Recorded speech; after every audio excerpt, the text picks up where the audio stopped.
Atong Ang nagbigay ng 10 million pesos kay Sunshine Cruz para sa negosyo at sustento sa anak nito. Kung bago ka lang sa channel na ito, huwag kalimutang mag-like, share, comment, and subscribe. Isang malaking surprise at tampok na balita ang bumungad kamakailan ng ipahayag ni Sunshine Cruz ang isang napakagandang tulong na tatanggap mula kay Atong ang kilalang businessman at sports enthusiast. Ayon sa mga ulat, nagbigay si Ang ng halagang 10 million pesos upang suportahan ang negosyo at ang mga pangangailangan ni Sunshine, pati na rin ang sustento para sa kanyang mga anak. Sa kabila ng pagiging abala ni Sunshine Cruz sa kanyang showbiz career, hindi siya nakalimot magtayo ng negosyo. Ang aktres ay nagsimula ng mga proyekto sa larangan ng beauty and wellness at ayon sa kanya, ang tulong mula kay Atong Ang ay makakatulong ng malaki upang mapalago pa ang kanyang mga negosyo. Ang 10 million piso ay magsisilbing kapital na magpapalakas sa mga plano ni Sunshine para sa mga susunod pang hakbang sa kanyang entrepreneurship journey. Ayon sa isang interview kay Sunshine, malaking pasasalamat niya kay Atong Ang dahil sa hindi inaasang suporta niya, hindi lamang sa negosyo niya tutulungan, kundi pati na rin sa mga pangangailangan ng mga anak na syempre ay pinakamahalagang bahagi ng kanyang buhay. Pagtulong sa sustento ng anak ang pagiging isang single mom ay hindi biro, kaya't isang malaking ginawa para kay Sunshine na may makakatulong sa sustento ng kanyang mga anak. Si Sunshine Cruz ay isang masugid na ina sa 3 anak na sina Angeline, Sam at Cheska, at alam niyang ang malaking responsibilidad ng pagpapalaki sa kanila ay nangangailangan ng sapat na yaman. Ang 10 milyong piso ay tiyak na makakatulong sa kanilang edukasyon, kalusugan at iba pang pangangailangan sa araw-araw. Si Atong Ang ay kilala sa kanyang kabutihang loob at malasakit sa mga nangangailangan ay hindi nabago sa pagtulong sa mga kapwa matapos ang kanyang matagumpay na negosyo sa mga industriya ng gaming, sports at iba pang patuloy siyang nagbibigay ng tulong sa mga taong kanyang tinulungan, kabilang na si Sunshine Cruz. Isang malaking hakbang para kay Sunshine. Para kay Sunshine, ang pagbibigay ng naturang halaga ay isang malaking hakbang patungo sa mas magandang kinabukasan para sa kanyang pamilya. Bagamat siya ay hindi matagumpay na aktres, ay hindi may kakailan na ang pangangalaga at pagpapalaki sa kanyang mga anak ang kanyang pangunahing layunin. Ang tulong mula kay Atong Ang ay tiyak na makapagbibigay sa kanya ng peace of mind habang tinutulungan niyang magpatuloy ang kanyang karera sa industriya ng entertainment at negosyo. Pagkilala sa kabutihang loob ni Atong Ang, hindi inasahang kabutihang loob na ipinakita ni Atong Ang ay naging inspirasyon sa marami. Sa mga panahong ito, marami ang naghahanap ng mga taong may malasakit at handang magbigay ng tulong sa mga nangangailangan.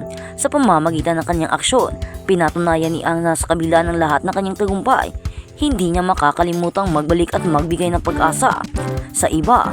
Ang pagtulong ni Atong Ang ay kay Sunshine Cruz ay isang magandang halimbawa ng pagbabalik loob at malasakit sa isang lipunan kung saan ang bawat tao ay may kanya-kanyang laban.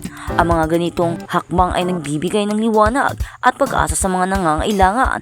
Ang 10 milyong pisong tulong na ito ay hindi lamang para sa negosyo, kundi pati na rin para sa kinabukasan ng mga anak ni Sunshine Cruz, at ito ay isang bagay na tiyak na mag-iiwan ng malaking marka sa kanilang buhay. At sa kabilang banda naman, Atong Ang, isiniwalat ang ugali ni Gretchen Barreto, kaya niya ito iniwan.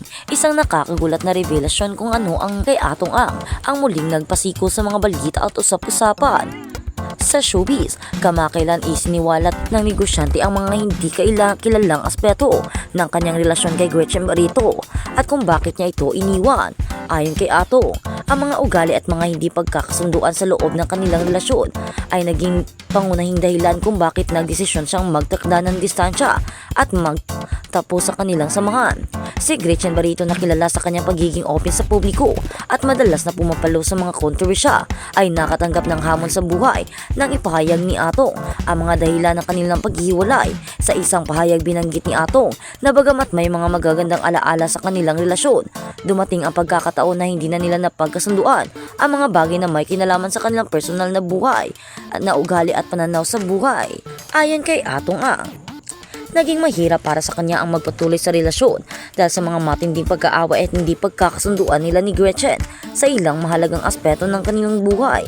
Bagamat may respeto siya sa mga nagawa ni Gretchen sa kanyang buhay at sa industriya, sinabi ni Atong na may mga ugali si Gretchen na naging sanhi ng tensyon sa kanilang relasyon.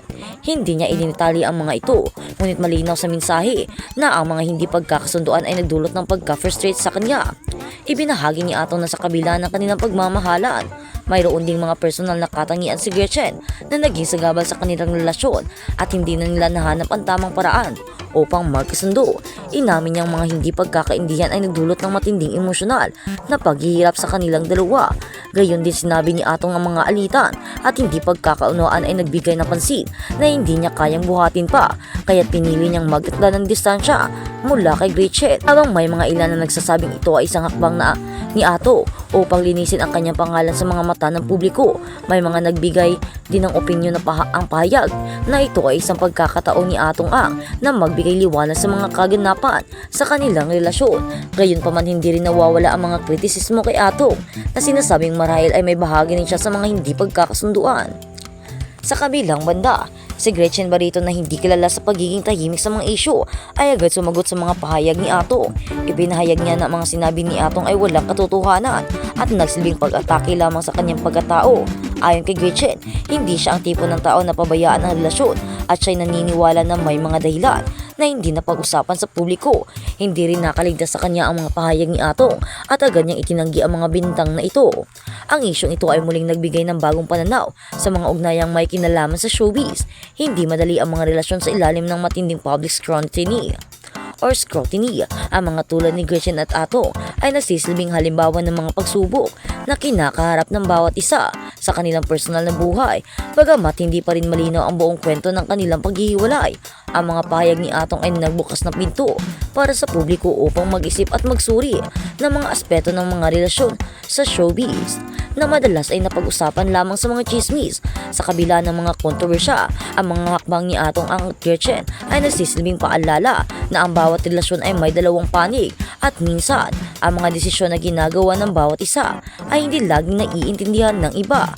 Ang mahalaga, ano man ang nangyari ay kailangan natin o kanilang mga hakbang upang magpatuloy sa buhay at maghanap ng kaligayahan sa kabila ng mga pagsubok. At habang sa kabilang balita naman, Gretchen Barreto magiging lola na. Magiging isang ganap na lola na si Gretchen Barreto. Ang kanyang unika iha na si Dominic Cuangco ay buntis na. Ikinasal si Dominic sa businessman na si Michael Hearn noong Marso. First baby nila ang ipinagbubuntis ni Dominic na nagkaroon nitong November 25. Pinakita nito ang video na makikita ang kanyang baby bump at may caption na little blessings arriving in 22 kung sa mga kaibigan, kapatid at pamangkin ay nakakapagalante at pabula sad na si Gretchen. Di malayang mas lalo na ang kanyang soon to be apo. Bumati naman kay Dominic ang ilan sa mga kaibigan niyang artista tulad din na Sofia Andres. Say nito, "Been waiting for your announcement, congratulations, welcome to motherhood." Kayon din ang iba pang nag-congratulate tulad ni na Ila Pangilinan,